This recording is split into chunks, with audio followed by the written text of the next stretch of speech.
We are back here on Radio Row in Las Vegas ahead of Super Bowl 58. And man, oh man, United Airlines, thank you down in Washington Dulles. Yep. We saw our guy yesterday, Sarah, and we ended up kind of having a good time. And boy, it could have gone in a completely different direction. We'll get to that in just a second. Former Ravens cornerback Domonique Foxworth joins us, ESPN's finest these days. All right, just let everybody know what happened on the flight. I mean, the part where we almost died or the part where somebody stole my bag? Which one do you want to talk about? Listen, it was I didn't even tell I her didn't even hear about this. Oh, you didn't? Oh, turbulence. So, like, I'm a cool guy. I've been on enough flights to know there'll be a little bit of turbulence. So there was a little bit of turbulence. Then there was a lot of turbulence. And then, you know, everyone says, like, you got to look at the flight attendants to make sure that they're calm, which means you should be calm. Yeah. The pilot got on while we shake. He's like, everybody, sit down now. Sit down. And so then I'm still trying to be cool, but I'm like, oh, he's nervous. Freaking out. His voice a little quaky. So That's like if your doctor starts freaking out. You can't freak out if you're the pilot. Yeah. And Sarah, we both had window seats, and you were 35, I was 36, so we were smack dab right. He was in front of me, I was behind him, or opposite, or whatever. I kept seeing him, like, you were, like, messing around with your hair. Like, I could tell, like, you were just like, what is going on right now? A little fidgety, a little antsy. I was the same way with you. That was some serious turbulence. And then your bag got stolen. Oh, yeah. So I get up to get my bag, and then it's not there. There's a bag that looks similar to mine, but it has a tag on it, and I'm like, that's not mine. So I just stay on the flight till everybody gets off to see what else is on there. And Bobby walks off and sees my bag because a friend of mine grabbed my bag. He didn't grab it because he's my friend. He grabbed it because it's the same exact bag, but I didn't have a tag on it. So I got lucky because then I was thinking, like, okay, I guess I'm going shopping. And I didn't know he knew you at the time. So I'm like, yo, I think that's I thought you knew that we knew each other. No, not at the time. So anyway. Good start to a Vegas vacation. Yeah. Goodness All gracious. right. Well, let's transition into the Ravens here. Just what happened? What happened? Because this is now like a gut punch. 2019, you feel like you have the best team. You have the best record. Now it's 2023. You're healthy. You have the best record. In your estimation, what happened? The toughest part about this one, so I went to the game. My son is a big Ravens fan, and he was very upset. We sold our Super Bowl tickets because he was ready to come out here. He didn't want to come to see the stupid Chiefs, is his words. But I think this was a little bit more painful than the 2019 one because there was something about this team, the versatility on offense and like the dynamism you saw in the past. Like they could get stuck because if someone was able to put out what their offense was before, there was like no counterpunch. But we saw that this team had a counterpunch. We saw it last round where they were like, all right, you guys are going to blitz us. You're going to do this. We'll do that. And in this game, it felt like they never got to they never like modified their game plan. Right. Or I guess modified suggests some sort of advancement when most people just wanted them to bring it back to like classic football and run the ball. So it was encouraging to see how well the defense played, but it's sad because they're never going to get a team as good as that one. Like it's rare to get a team as good as that team was. So it doesn't mean they can't win one because we're seeing the Chiefs make a run last year and this year with teams that neither team I think is better than the Ravens were this year, even though they beat them. So we'll see what happens as Lamar continues to mature and Zay continues to mature, which I think is an important part of where this team is going to go forward. But it's still optimism for the team going forward because you have the hardest part figured out. Yep. That's the quarterback. As long as you have that figured out, everything else around it should be a little bit easier. So I'm curious for your perspective on this, just because I think when you live in a town or you live in a fan base that is this consistent, right, and this much of a just everything is stable, right? And so you know this, you can speak firsthand to it, being that you played for the organization. But there's been some noise around John Harbaugh's job, and again, just from the fan base, not from actual reports or anything. Right? You hate to say that, you hate to give too much of a voice to the vocal minority in some cases. Obviously, frustrations are high. They felt like they had the team to go the distance, and I think we can all agree they did have the team to go the distance. Can you speak to what John Harbaugh means to this organization and where you think he is at his tenure? All of a sudden, the second longest tenured head coach in the league. Yeah, I mean, I remember the last time there was some noise around him. Lamar reeled off 3. He came off the bench as a rookie and reeled off 6 wins in a row, I think, and then everybody got quiet. So I think the stability matters, and it's not the NBA where there's big, long series and you decide who wins by the best game. It's single elimination, and you can have a slip-up. The most important thing that you can do is consistently be in the hunt and be in good position. And he's done that. And he's also proven that he can take a team all the way to the championship. So if there's some argument that his message has gotten old or something like that, that's something that I can't speak to because I'm not in the locker room.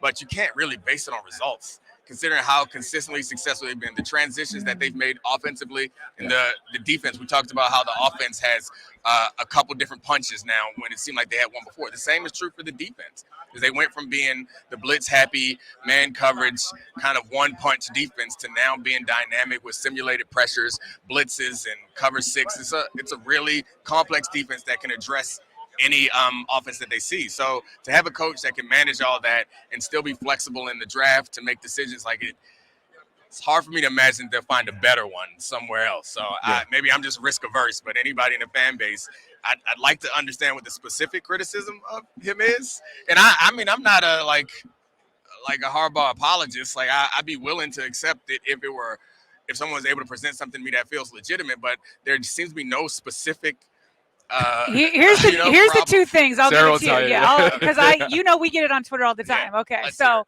the first one is in-game management, that there seems to be like just dropping the ball like badly, like, and the it's Colts not game this the Colts year, game in particular. And so like that, and then the second thing is more just what we're both talking about with 2019 and 2023, and even to some extent 2020, that it's like you abandon your identity when you get punched in the mouth. And so, like you said, they had the counter punch. Yeah. 2019, you didn't. Right. But that's why it feels worse this year. So it's more like, why did you forget? It wasn't just that, because we did want to throw more with Lamar. That's been like the theme of the year. And he did take leaps this year. Not that he couldn't before, but he was given more the keys. And I saw you making fun of the car analogy. Did you? It didn't make sense to me. I was confused. Yeah. So, but that's it. It's like, why is it in these big moments, it feels like as the coach, you should step in and say, hey, we got to like run more. Now, what his argument was, well, we were doing lots of RPOs, check with me's, all those types of things. So he didn't want to throw Lamar under the bus, and he was trying his best not to. But when you're demanding answers, that's what he's saying. He's like, but that's being decided at the line of scrimmage. Right. So that's his defense. Everybody else is like, but you're the head coach. You gotta say, go run the ball. That's fair. And the question is, who are you gonna get that's better?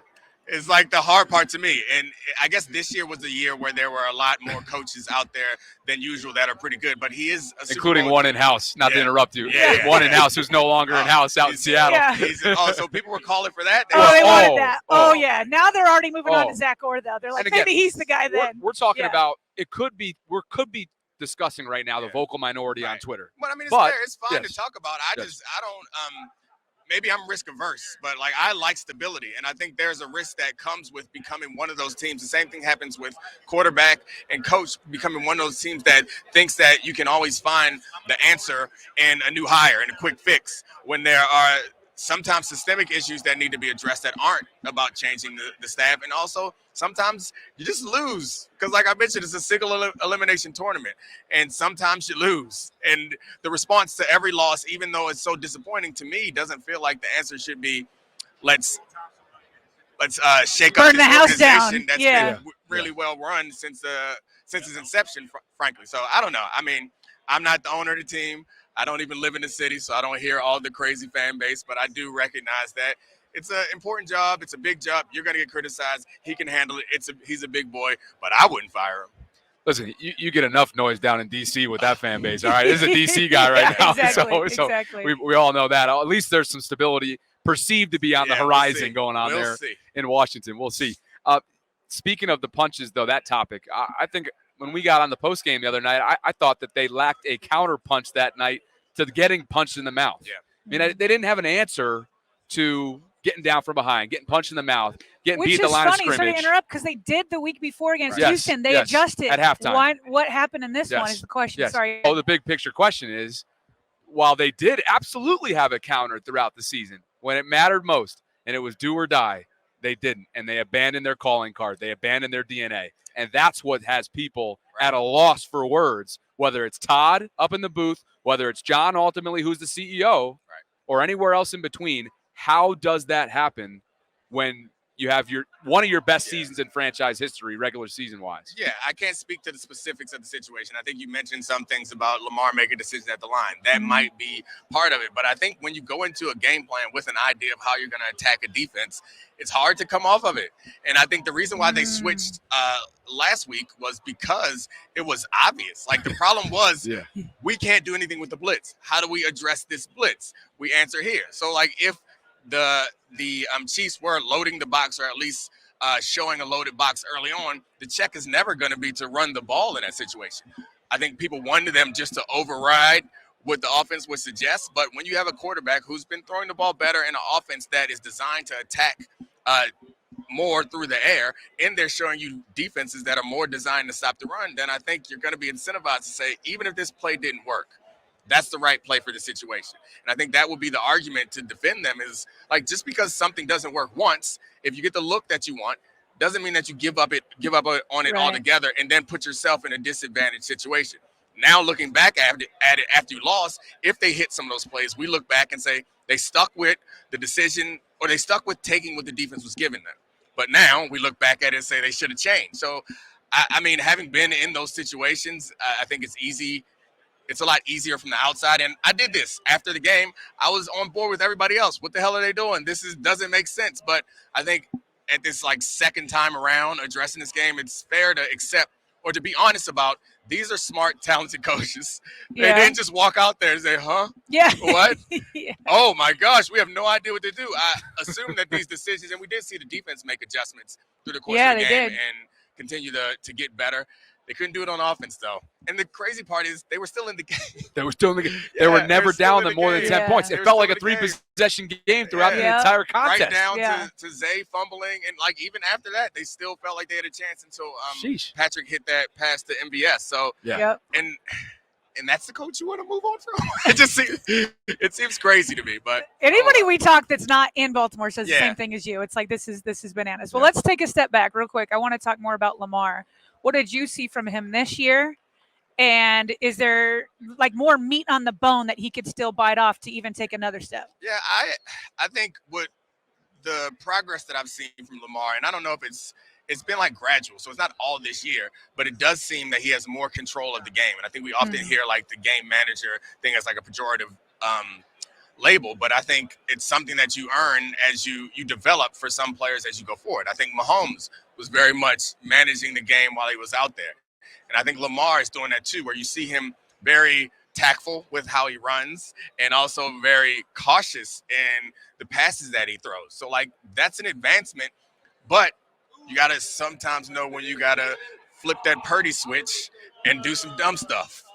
Every now and then you have to take a chance. And I see the game and I watch it. I always watch him all over again on the All-22. And I see windows that some quarterbacks will attack, that Lamar has the arm strength to attack, but he doesn't.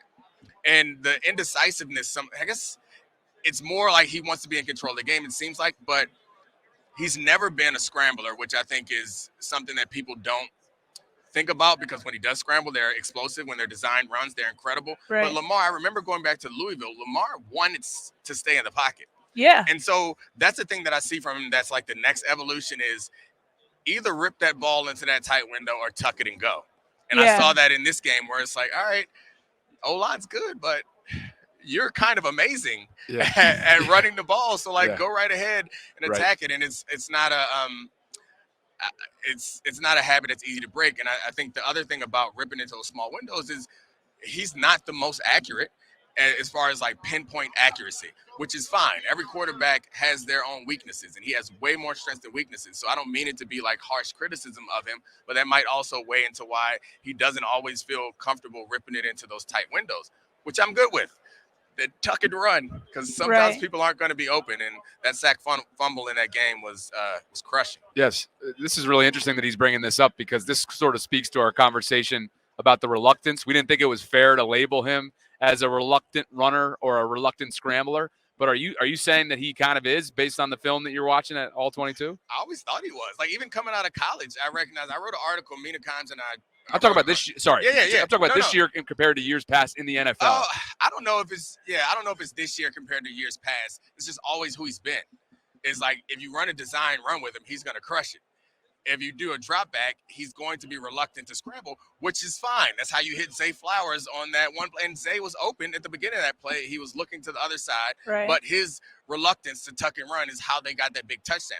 I think it's a hard thing to do in practice. It's always easier for us to look at after it's happened and say, oh, you should have done this. Right. But being able to know the right times, because we saw those underneath coverage guys getting more and more depth in playing zone. Like, they rarely played man unless they were blitz. When they're playing zone, they get a lot of depth. And Lamar's waiting for somebody to come open on a dig window or something, and they're 10 yards away. And it's like, you could get 6 before anybody's close to you, and then they can't tackle you. You could get 12 before you have to slide. And this feels unfair to me from, like, bird's eye view to come back and say this now. Yeah. But I also am like, I kind of wish that sometimes he just put it under his arm and get it. And then he's really smart with when he puts his body at risk too. So I'm not concerned about him getting injured. As many quarterback injuries he had this year, Lamar's like the least of my worries. Yeah. So just to sum that up then, just because we talk about him daily, obviously. So while you feel like that's fine that you're not like a Tom Brady and fitting it into windows, fine, then tuck it and go. Like, you got to go. Which is funny because when he talks, he says, I'll do whatever it takes to win the game. Right. But you're saying on tape, it looks like he's a reluctant scrambler. Yeah. And it's not, he's won a lot of games. So it's hard to question him. I understand that you guys talk about this team every day. So, like, you get to the point where you have to be nitpicky. But, like, he's going to be the MVP of the league, guys. It's ridiculous for me to be over here like saying, you know what Lamar really needs to do to get better? He doesn't really need to get better. Like, there's 1 or 2 plays here or there that we could hope that he could make to take that next step. But Lamar is one of the best quarterbacks in football, the best quarterback probably in Ravens history. I know he doesn't have a Super Bowl yet, so people might disagree, but the impact that he's had on this team. And I think part of the reason why they've been consistently good since he's been there is because he does take a lot of pressure off of a lot of other positions on the offense. It makes life a little bit easier when pass rushers are reluctant to like go full up the field, and when the defense can only run certain defenses because they don't want to turn their back to him. Like, he makes life easier. His impact on the team is huge, but there's still more. There's always more that you can do. More. And I think when you're the quarterback, that's the way that the expectations are going to fall on you to improve. Did you see enough from OBJ this year, if the money's right, that it would make sense for him to be back next year? Oh, I mean, you said the key phrase, the money's right. It's okay to bring everybody back. Not what he was on this year, that's for sure. That I don't think that his production lived up to the amount of money that he spent on him this year. But I think also there's something to be said for veteran presence in the locker room. And again, having not been on that team, just from watching the game on the sideline, it does feel like Odell commands some level of respect and does take on some leadership value. Again, I don't know what that's worth, but I know that's something that Ozzie was always aware of and thought of, is like, who is going to be in our locker room and who is going to, like, be the ambassador for the culture day to day. And I don't know that Odell's one of those guys, but he sure seems like it sometimes. Flip over on the other side of the field. I would hate to not have you give your expertise on the DBs. So let's start with Hamilton. All-Pro in his second year. What's his ceiling? I don't know. Jesus and cleats. The guy is really special. I think he reminds me so much of like Deebo Samuel, which is a weird comparison, but I'm sure you guys, since you watched him, see how important the flexibility is. And it's one of the reasons why they played well against the 49ers, and one of the reasons why they play well against all those Shanahan schemes is a lot of those schemes are designed to put players or put teams in conflict. So they have versatile players like Kittle and like McCaffrey and like Deebo Samuel. What they'll do is put all those guys on the field at the same time. And normally if you have a running back and 2 receivers, people will come out in base. But if you have a guy like Christian and Deebo, which are technically, they can play running back or receivers, you can change your personnel to give you an advantage in any way. And so defensive coordinators are freaking out when they put you out there and they're going to force you to be wrong. They're like, all right, we'll be in nickel because we think you're going to pass it. They'll run it with the same personnel grouping. Kittle's the same way. But when you have Kyle Hamilton, no stress. Kyle can solve all their problems. I'll put Kyle in man coverage against the best tight end in football and be completely comfortable. I'll put him in the box as inside linebacker, completely comfortable. Deep middle safety, fine. Blitz him off the edge, sure. So like, it's just, even when he's not making plays, just his ability to be out there is just, it relieves so much stress when you have a guy that and you saw it so often with like the Cowboys. You see the Cowboys trying to stop the run. They can't stop the run because they have pass rushers on the D line, and they have smaller linebackers, and they have a personnel grouping out there because they want to be a nickel. Kyle Hamilton can fix all those problems. And even if he's not making interceptions, causing fumbles, just by merely being out there, you cannot create a mismatch. He's incredible. Yeah, he's awesome. So you talked about bringing Odell Beckham back if the money is right. I don't know when Kyle's up, but there is no number that's too big because his value is a number of positions to me, having him on that team. Better start planning ahead, EDC. What a place to start on the defense. Yeah. Man. Goodness. Okay, then you get to the second level, and wait, Roquan's waiting for you. Right. Roquan. Maybe the best duo in football. San Francisco would have something to say about that in terms of inside linebackers this past season with PQ playing alongside him. I think we're all expecting Trenton Simpson to kind of be that guy out of Clemson in year 2 next year, seeing as how PQ is going to command a ton of money with what he just put on film this year at an all-pro level. So just what Roquan's done for this team, not only DNA-wise with sort of that Ray tone setter type of mentality, but also his on-field play. You can't put a price tag on it. Yeah, I think the tone setter stuff is kind of obvious, but the on-field stuff is more difficult to, I think, see because they get mixed up in there and they take away passes that people don't throw. I saw Patrick Queen do a number of times in the game where I think it was the Texans game, they caught like a deep dig. The next time they ran that play, it was probably a coach's adjustment and Patrick being able to execute it. He just turns and fronts it up and runs down and takes away the dig. Linebackers can't do that. Same thing with Roquan in the play action. His ability to read the offensive line, again, it's something that a regular fan or even I don't notice in just watching the game, but you go back and watch it and you're like, he's never wrong. You watch these Shanahan-style offenses against most linebackers is they just feast against getting linebackers in zone coverage and showing them the run. And then they dive up and take away the run, and then they drop it in the middle field behind them. Or vice versa. They're slow to attack the run because they're afraid to play action. And then the double team is able to climb up to them more quickly. And it's like that split second, that instinct and that film study and that preparation and understanding that this is like elephants on parade is what our coach used to tell us, where the O-line would all turn to the side and start running this way instead of going downfield to try to convince you that it's a running play. And it sounds like it's easy to recognize, and it is easy to recognize when you are watching film like I am on slow motion, but in full action, like it's a split-second decision. Yeah. And to keep Trent Williams off of you or not, you have to run past quickly. And Roquan just never seems wrong. It's amazing to me. All right. Well, we've had you for a few minutes here, so I just want to finish up with this last question. Yep. The cornerback room. Going forward, Marlon Humphrey, I know he had a little bit of a down year, was dealing with injuries. You got Stevens on the other side. Is there a corner that you'd like to see to come in or a type of corner to come in and kind of complement those guys? Yeah. Darby was great. He was a one-year deal. It'd be nice to get him back. But how do you feel about the CB room going forward? I love it. I mean, I think they're really good and really smart. I think there's a physical ability that you have to play corner that I think is higher than just about any other position in football. I mean, I'm just saying. You can speak to it. which I think that they have, but then I think playing in this defense requires the intelligence that not all corners have. And so I think those are the type of corners I would want to see is the really, really smart ones. If you give up some of the physical ability, I like that because sometimes you get there, they'll have the corners because they want Kyle to run across or to match up with some things. The corners end up playing safety on occasion. I saw that a couple of times in last week's game. And so to have the ability to do that or to drop and play a deep half from the corner position, like those sorts of things based on formations, based on motions, those things they can be difficult when things are happening fast. So corners that are smart and have experience. So young guys, I don't know about that. We'll see. Maybe they're special young guys, but I'd rather have guys with experience in that position. Let everybody know what you got coming up on the pod. More stories about Vegas. So there's been some crazy stuff happening around here since I've been here. I'm just glad we made it, right? I've only been here for 24 hours, and there was some crazy stuff. But, we're going to start doing a little bit more basketball, but then we're going to also recap the season and the football season and talk about what the teams need to do to get better, all that sort of stuff. Off-season business. Always, we got the draft coming. So much fun stuff. It never stops. That's going to be fun. It's great to see you guys, though. Thank you. Awesome. Good to see you. Former Ravens cornerback Domonique Foxworth, kind enough to 24 minutes and counting. We kept you a little bit perfect. longer. So Perfect. we appreciate you. More coverage coming up from Super Bowl 58 here in Las Vegas.